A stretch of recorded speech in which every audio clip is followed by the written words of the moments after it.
Good afternoon. The board meeting of the Port Authority of New York and New Jersey and its component units is now being called to order. Today's in-person meeting is also being held virtually via video conference with the proceedings live streamed from the Port Authority website.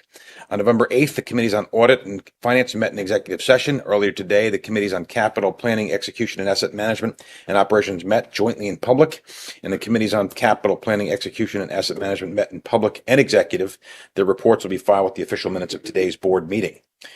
Commissioners also met in executive earlier today to discuss matters involving public safety or law enforcement, matters related to the purchase, sale, or lease of real property, where the disclosure would affect the value thereof, or the public interest, matters related to the personnel procedures, or to discuss and act upon matters involving ongoing negotiations or reviews of contracts or proposals.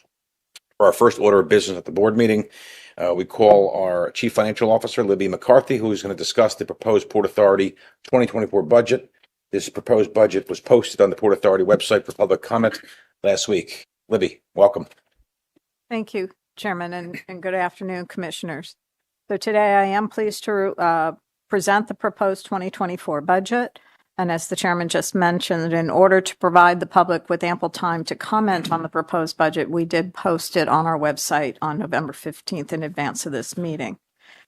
The proposed budget for 2024 totals $9.3 billion and consists of four components: operating expenses, capital expenses, debt service, and deferred spending. This budget advances the simple but fundamental mission of the Port Authority, which is to keep the region moving. And it reflects the deliberate and responsible allocation of resources laser focused on our key priorities. This budget is a $1 billion increase compared to the 2023 budget, and that is driven by a $725 million increase in capital spending and a roughly $200 million increase in our operating budget, and I will walk through the drivers of those components as I go through. But importantly, as I mentioned, the budget is focused on our key priorities, so that this budget funds our largest ever security budget of nearly $1 billion, which includes $17 million for cybersecurity. It provides $2 billion for the ongoing operations and maintenance focused on providing best-in-class facilities and an exemplary customer experience. It includes $3.6 billion in capital spending to advance the key projects to transform the infrastructure into 21st century facilities and perform essential state of good repair work. And it invests over $86 million to advance our net zero emissions projects, in addition to $220 million related to resiliency-related funding.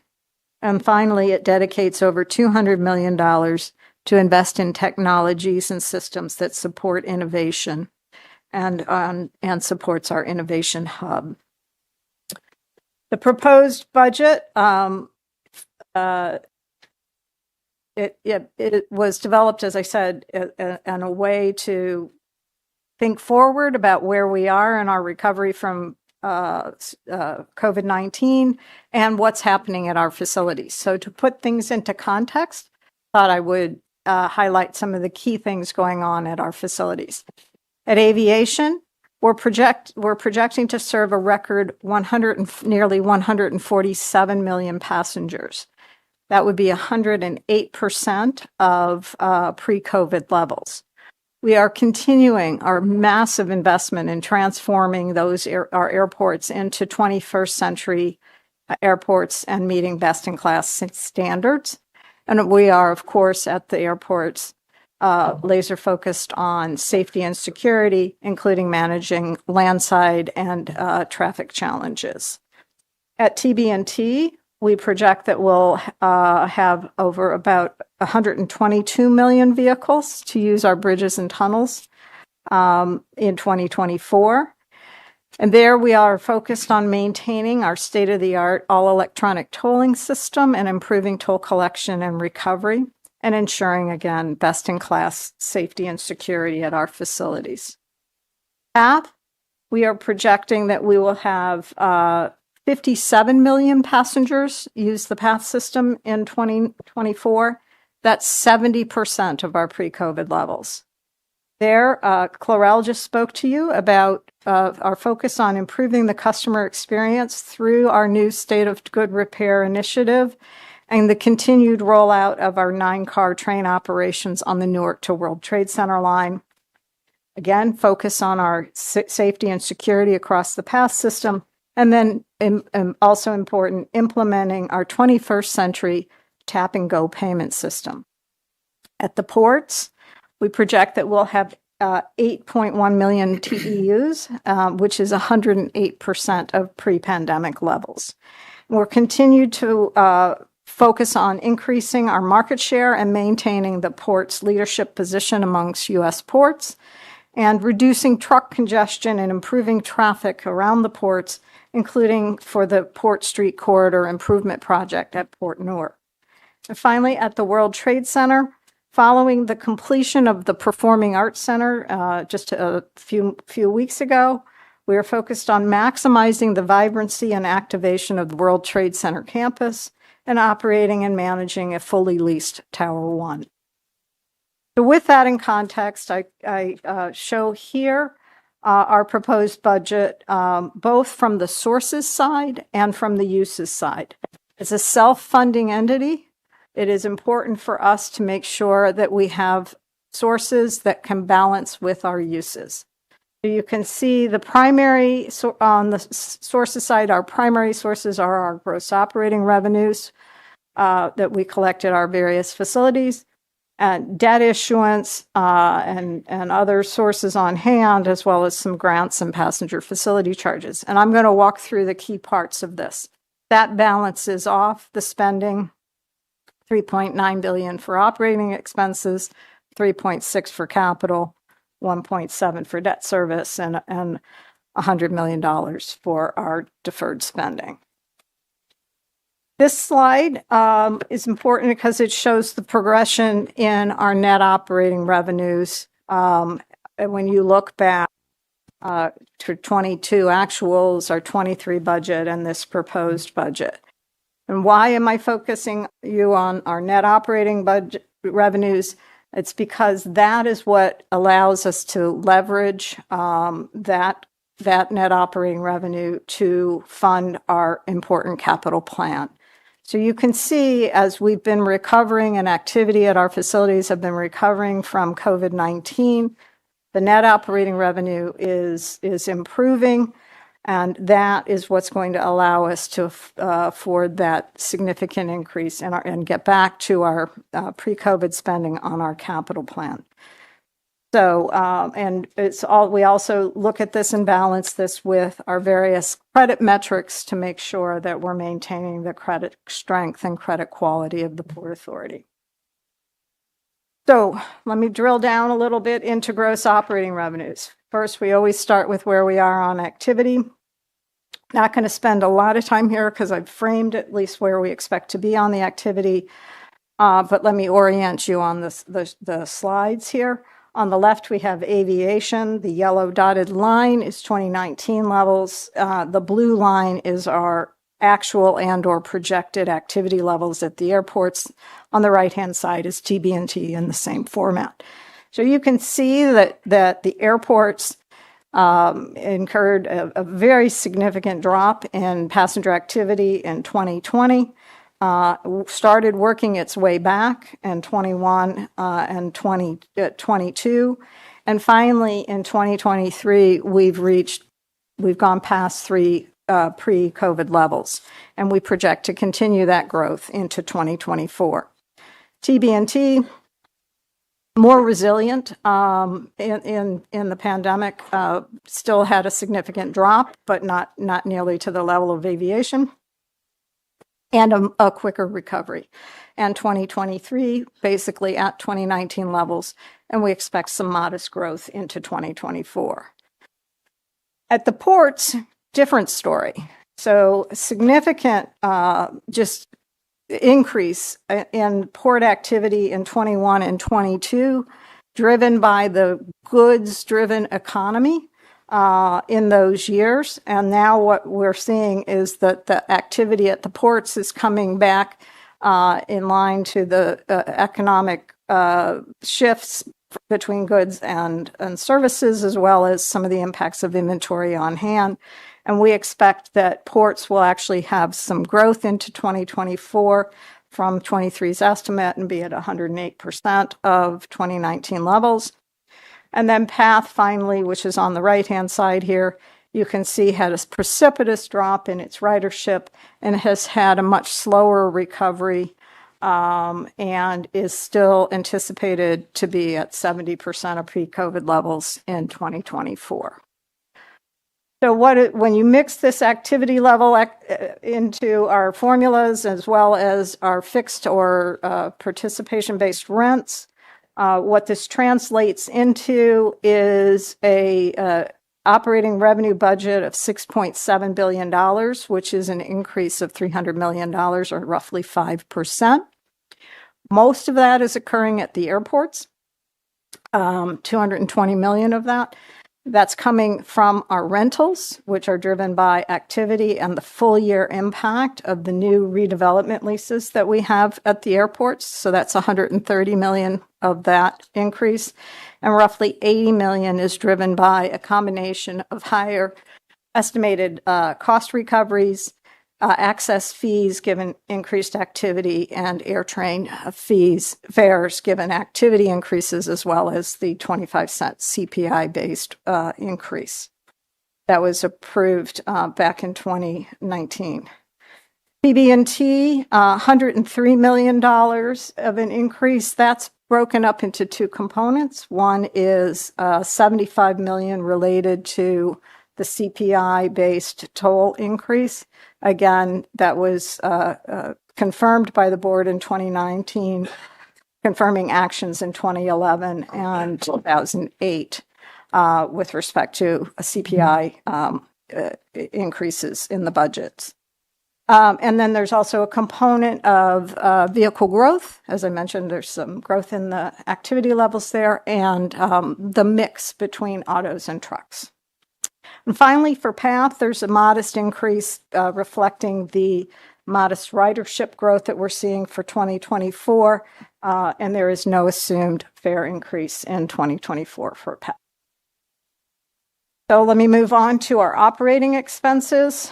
The operating expense budget totals $3.9 billion, and it was developed first by creating a base budgetary inflation escalation of 3.5%, reflecting inflation, current inflation environment. That's $126 million.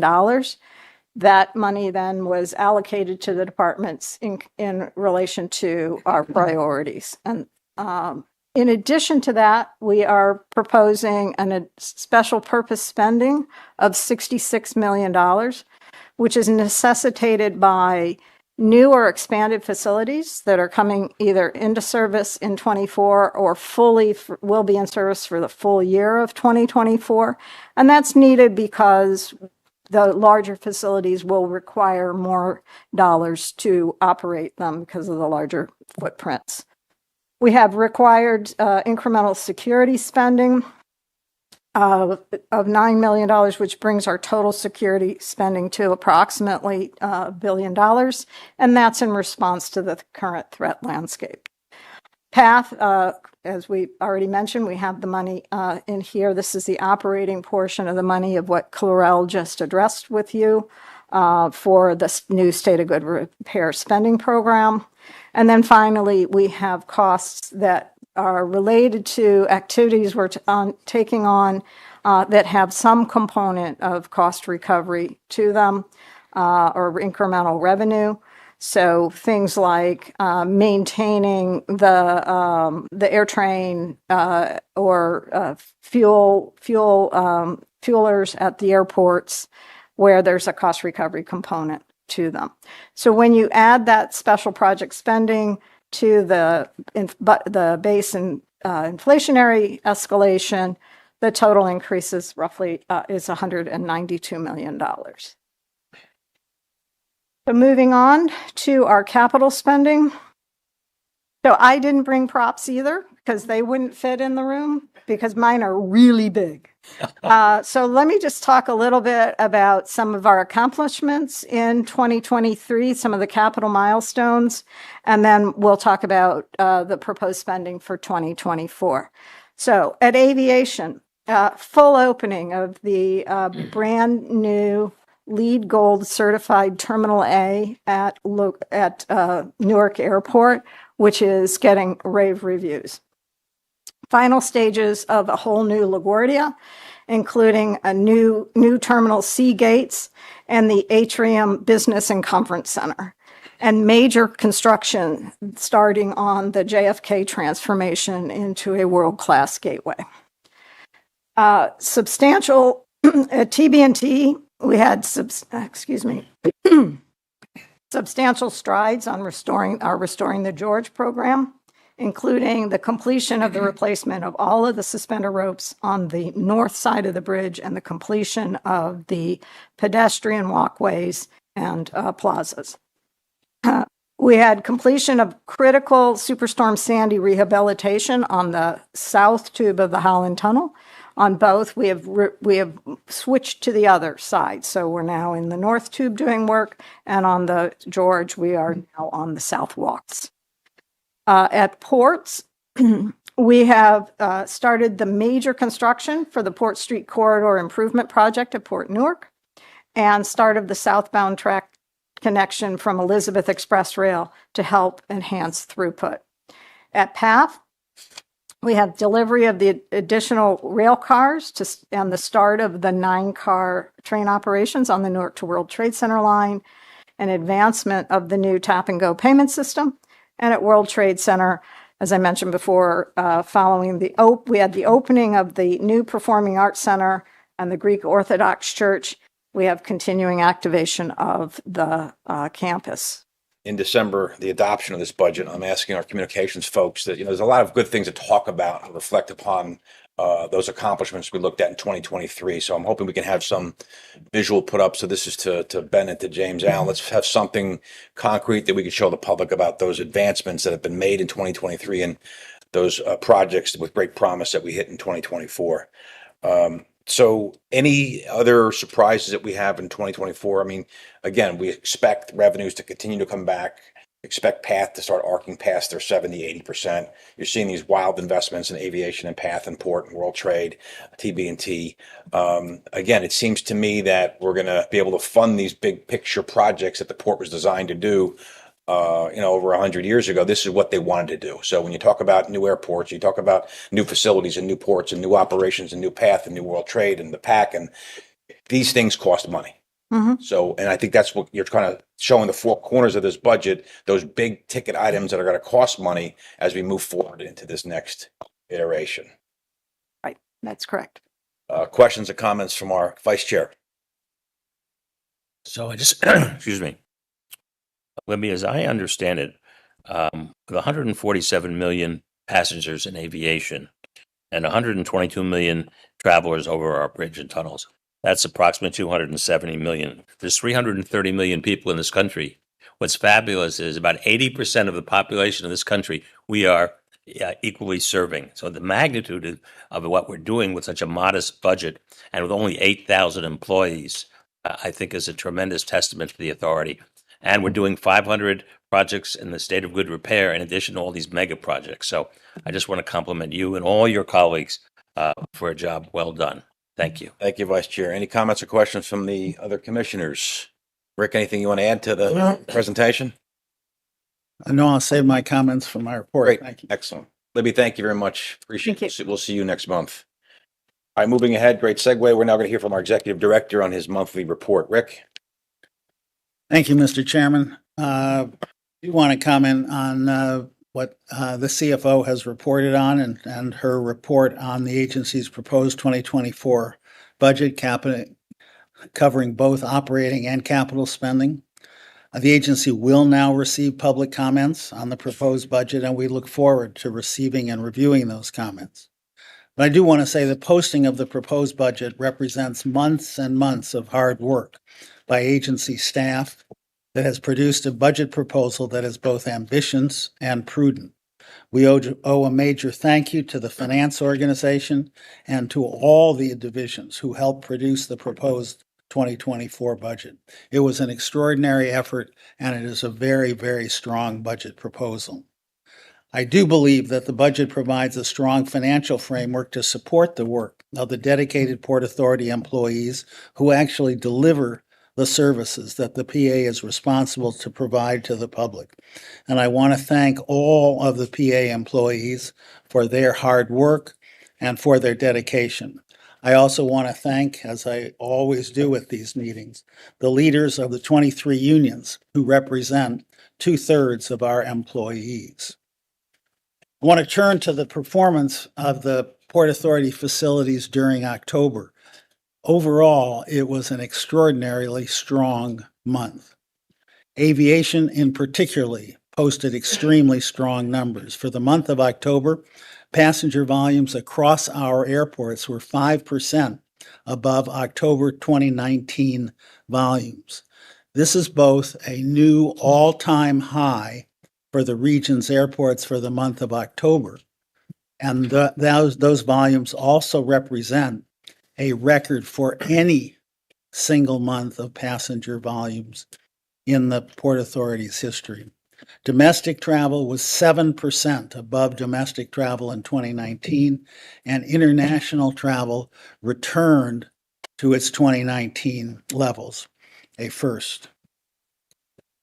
At our bridges and tunnels, October 2023 volumes continued to achieve pre-COVID 2019 volumes, completely equalizing October 2019. In total, our crossings handled 10.5 million vehicles in the month of October. In October, our seaport handled a strong increase of 11.4% above the volume of cargo handled in October 2019. The seaport's strong performance maintains its leadership position as the number 2 port in the country for loaded imports and exports year to date. Finally, PATH, October 2023 was the highest monthly total ridership since February 2020. Total PATH ridership in the month of October was at 64% of October 2019, and weekend ridership was at 90% of October 2019 levels. An extraordinarily strong performance and strong trend across all of our facilities. Mr. Chairman, that concludes my report. Thank you very much. Any comments or questions to our Executive Director? His report? Seeing none, we're going to move ahead. We will now provide an opportunity for the members of the public to comment on Port Authority matters. This public comment period, which will be limited to 30 minutes in total, provides an opportunity for members of the public to present their views directly to the board, but does not provide for a dialogue. Members of the public wishing to discuss a specific matter with the Port Authority staff are advised to contact our Public Affairs Department, and we'll point them in the proper direction or department. Speakers are asked to comply with a fixed time of 3 minutes. So we have, Jim, 3 speakers that are listed here, correct? And 2 video statements? We have 1 public speaker present, 2 video statements. Okay. Christopher. No mother. She's busy today. Unfortunately, today is her advisory council meeting, and I was actually at a press conference in Park Slope, which we just opened the 7th elevator. So good afternoon, everyone. I'm Christopher D. Grive here live in person. First, I was really glad to see the presentations today of what we're seeing in the future of PATH trains, but I hope to see more on the PATH trains, and I agree with you that we need to make sure the trains are safe to get on and off at all times, as well as the platform edges as well. As you know, MTA does the similar way to try to keep the platforms even in the middle of the platform where the conductors are, but things will work on. I do want to thank about the Omni at the Jamaica station. I just hope that PATH trains can also do the same, so it'll be easier to tap, to go on and off the train, quicker and safer for people with disabilities and seniors, because people with disabilities who are in wheelchairs, and don't forget the veterans, are very important to be used on those trains who want to go to the mall or Newark Airport or Newark Penn Station to travel and see, to have a little excitement. Some of us do go to Liberty Science Center, which I used to do when I was a kid, but I like to travel on trains and yes, sometimes buses, but trains actually gets to my destination a little quicker and hope to see more about accessibility in the next year regarding elevators and maybe ramps because more accessibility does help our customers who want to travel. And let's don't forget baby strollers. They're very important to be used. So I hope in the future we can work on more capital construction on the future of accessibility. But I want to wish everyone a happy Thanksgiving and happy holidays. Thank you. Christopher, thank you. Happy Thanksgiving. Tell your mom the same and get that tooth fixed, will you please?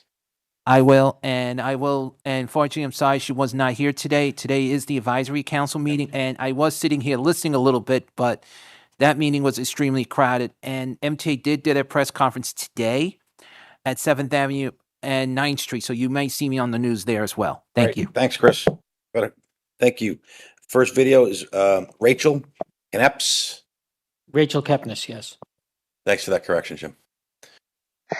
Hi everyone, my apologies not being there in person. Travel accommodations did not work out. I'm speaking on behalf of the voiceless of the dogs that are sent from JFK International from Marshall Bioresources, which is located in North Rose, New York. It is the most notorious beagle breeder in the world. It is owned by Scott Marshall. He owns many facilities, not just that one. He has one in the United Kingdom, France, China, and Germany. These dogs are sent to laboratories and universities all over the world where they will be subjected to horrifying, archaic, painful, outdated experiments. These dogs are abused, starved, neglected, bled to death, and much, much worse. And we are trying to stop him. Please watch this video to the fullest and please help us save their lives. No dog ever deserves to go through what they go through. And they're being sent from the biggest international airport in the world. Please help us stop Scott, and please help us save their lives. Thank you so much. Thank you. Afternoon, Mr. Chairman and Commissioners. Today I want to discuss something about PATH. For example, if someone takes the PATH train from World Trade Center to Exchange Place, that takes 4 minutes. However, if I took the PATH from Christopher Street to Hoboken, it takes 10 minutes. Why for the long delay? And second of all, about the Port Authority board meetings, I think at the start of every board meeting, we should recite the Pledge of Allegiance to the flag of the United States of America. And thirdly, I would like to suggest, in the minutes, to have my name as Bucky's Highland, BUCHYSHYLAND. Thank you. God bless you. Happy Thanksgiving and happy Hanukkah. And I'll turn it back over to Chairman O'Toole. And so, Jim, that was Matthew Bucky's Highland, correct? That's correct. Great. Thank you. Appreciate that. That's the last video statement. Yes, that's correct. Already turning to the business on the voting agenda. Each of the respective committee chairs will provide a brief report prior to the matter being considered today. As chair of the Committee on Operations, I will now present several items under the committee's purview. The first item authorizes a supplement to the existing lease with JFK Airport Plaza for its operations of a gas station, travel plaza, and truck parking facility at JFK John F. Kennedy International Airport. The supplement will provide an additional 4.2 acres to the leasehold for the leasee to expand these facilities at its sole cost and extend the terms of the lease through May 2043. Prior to making a motion, I ask the corporate secretary to ask for any recusals. There are no recusals. Any comments? Motion, please. So moved. Second. Second. Roll call. Chairman O'Toole? Yes. Vice Chairman Linford? Yes. Commissioner Bollwage? Yes. Commissioner Cohen? Yes. Commissioner Eve? Yes. Commissioner Fisher? Yes. Commissioner Helmy? Yes. Commissioner Kelly? Yes. Commissioner LaBarbera? Yes. Commissioner McCabe? Yes. Commissioner Richardson? Yes. Commissioner Rosado? Yes. Votes are in order. The item's approved. Next item authorizes an agreement under which New Jersey Transit would grant a permanent easement to the Hoboken terminal. This easement will enable PATH to install, maintain, and operate a flood door at a stairwell that connects to the PATH Hoboken station. Prior to making a motion, I ask the corporate secretary to note any recusals. There are no recusals. Any questions or comments? Motion, please. So moved. Second. Second. Roll call. Chairman O'Toole? Yes. Vice Chairman Linford? Yes. Commissioner Bollwage? Yes. Commissioner Cohen? Yes. Commissioner Eve? Yes. Commissioner Fisher? Yes. Commissioner Helmy? Yes. Commissioner Kelly? Yes. Commissioner LaBarbera? Yes. Commissioner McCabe? Yes. Commissioner Richardson? Yes. Commissioner Rosado? Yes. Votes are in order. The item's been approved. The next, we have an item that authorizes a lease with a Teriyaki One Japanese Grill for the operation of a restaurant at Journal Square Transportation Center for approximately 10-year period at an aggregate rent of approximately $1.46 million. The lease also contains 2 5-year extension periods. Prior to making a motion, I ask the corporate secretary to note any recusals. There are no recusals. Any comments or questions? Motion, please. So moved. Second. Second. Roll call. Chairman O'Toole? Yes. Vice Chairman Linford? Yes. Commissioner Bollwage? Yes. Commissioner Cohen? Yeah. Commissioner Eve? Yes. Commissioner Fisher? Yes. Commissioner Helmy? Yes. Commissioner Kelly? Yes. Commissioner LaBarbera? Yes. Commissioner McCabe? Yes. Commissioner Richardson? Yes. Commissioner Rosado? Yes. Votes are in order. This item has been approved. The next item authorizes a collective bargaining agreement with the Port Authority Maintenance Supervisors Association, which represents approximately 265 Port Authority civilian supervisory employees. This agreement is for a 26-month period and ratified by the union members on November 16th, 2023. Prior to making a motion, I ask the corporate secretary to note any recusals. There are no recusals. Questions or comments from the commissioners? Motion, please. So moved. Second. Roll call. Chairman O'Toole? Yes. Vice Chairman Linford? Yes. Commissioner Bollwage? Yes. Commissioner Cohen? Commissioner Eve? Yes. Commissioner Fisher? Yes. Commissioner Helmy? Yes. Commissioner Kelly? Yes. Commissioner LaBarbera? Yes. Commissioner McCabe? Yes. Commissioner Richardson? Yes. Commissioner Rosado? Yes. The votes are in order. This item has been approved. The next item approves a collective bargaining agreement with the Union of Automotive Technicians, which represents 113 Port Authority employees in civilian crafts such as auto mechanics and other related fields. This agreement was ratified by the union members on November 4th, 2023. The agreement's for a 26-month period. Prior to making a motion, I ask the corporate secretary for any recusals. There are no recusals. Any comments or questions from the commissioners? Motion, please. So moved. Second. Second. Roll call. Chairman O'Toole? Yes. Vice Chairman Linford? Yes. Commissioner Bollwage? Yes. Commissioner Cohen? Yes. Commissioner Eve? Yes. Commissioner Fisher? Yes. Commissioner Helmy? Yes. Commissioner Kelly? Yes. Commissioner LaBarbera? Yes. Commissioner McCabe? Yes. Commissioner Richardson? Yes. Commissioner Rosado? Yes. The votes are in order. This item has been approved. We will now hear from our Vice Chair Linford to provide his report on behalf of the Committee on Capital Planning, Execution, and Asset Management. Vice Chair? Thank you, Mr. Chairman. As Chair of the Committee on Capital Planning, Execution, and Asset Management, I will now report on 2 items totaling $410 million. The first item, which was discussed earlier today in committee, authorizes a program for priority marine rehabilitation at our New York and New Jersey marine terminals at a total cost of approximately $180 million. Prior to making a motion on this item, I ask the corporate secretary to note any commissioner recusals. There are no recusals. Thank you. Do any commissioners have questions or comments on this item? I hear no comments. I now request a motion on this item. So moved. Thank you. May I have a second? Second. Thank you. I will now request the corporate secretary to call the roll for voting on this item. Chairman O'Toole? Yes. Vice Chairman Linford? Yes. Commissioner Bollwage? Yes. Commissioner Cohen? Yes. Commissioner Eve? Yes. Commissioner Fisher? Yes. Commissioner Helmy? Yes. Commissioner Kelly? Yes. Commissioner LaBarbera? Yes. Commissioner McCabe? Yes. Commissioner Richardson? Yes. Commissioner Rosado? Yes. As the votes are in order, this item is approved. The second item, which was discussed earlier today with the Committee on Operations, authorizes a path track and rail car state of good repair program consistent with the terms outlined by our Director of Rail Transit earlier today. The estimated total program costs $230 million. Prior to making a motion on this item, I ask the corporate secretary to note any commissioner recusals. There are no recusals. Thank you. Do any commissioners have any questions or comments on these or this item rather? Hearing none, I now request a motion on this item. So moved. May I have a second? Thank you. I now request the corporate secretary to call the roll for voting on this item. Chairman O'Toole? Yes. Vice Chairman Linford? Yes. Commissioner Bollwage? Yes. Commissioner Cohen? Yes. Commissioner Eve? Yes. Commissioner Fisher? Yes. Commissioner Helmy? Yes. Commissioner Kelly? Yes. Commissioner LaBarbera? Yes. Commissioner McCabe? Yes. Commissioner Richardson? Yes. Commissioner Rosado? Yes. Thank you. As the votes are in order, this item is approved, and I turn it back to our chairman. Thank you, Vice Chair. We'll now ask Commissioner Eve to provide her report as the chair on the Committee on Security. Thank you, Mr. Chairman. As Chair of the Committee on Security, I'm recommending one item for approval.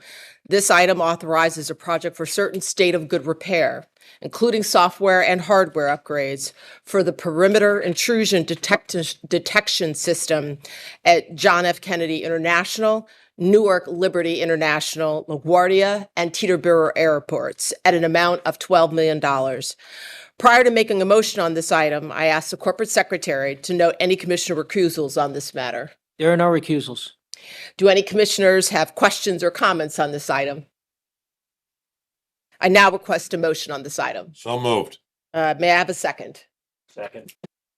And now request the corporate secretary to call the roll for voting on this item. Chairman O'Toole, Yes. Vice Chairman Linford, Yes. Commissioner Bullwage. Yes. Commissioner Cohen, Yes. Commissioner Eve, Yes. Commissioner Fisher, Yes.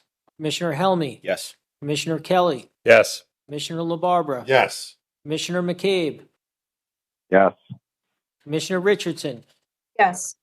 Commissioner Rosado. Yes. As the votes are in order, this item is approved. Thank you. Thank you, Commissioner. Before I entertain a motion, just want to say, look, Thanksgiving's in 2 days. Just want to reach out on behalf of this board, our executive director and senior staff to our Port Authority families, our employees. I want to say how grateful and thankful we all are for all that you do throughout the years. It's a special time that we kind of put into focus what's important in our lives. As I was sitting up here today, I was thinking, Vice Chair, of our former colleague, George McDonald. And he would always talk about that giving back, and he dedicated his whole life to helping the homeless. It's a time for all of us to do something. You know, I'm involved now. We're doing this National Food Bank, which is we do every year. It's just one of those things that give you that sense of spirit and community. And I'm asking everybody in our Port Authority family to kind of reach out in the next couple of days and do something special in the name of George or somebody that we know that has really taught us a lesson, a civic lesson about paying it forward and taking care of those who can't really help themselves. So happy Thanksgiving, everybody, and motion to adjourn. So moved. Second. See you in December. Very good. Happy Thanksgiving.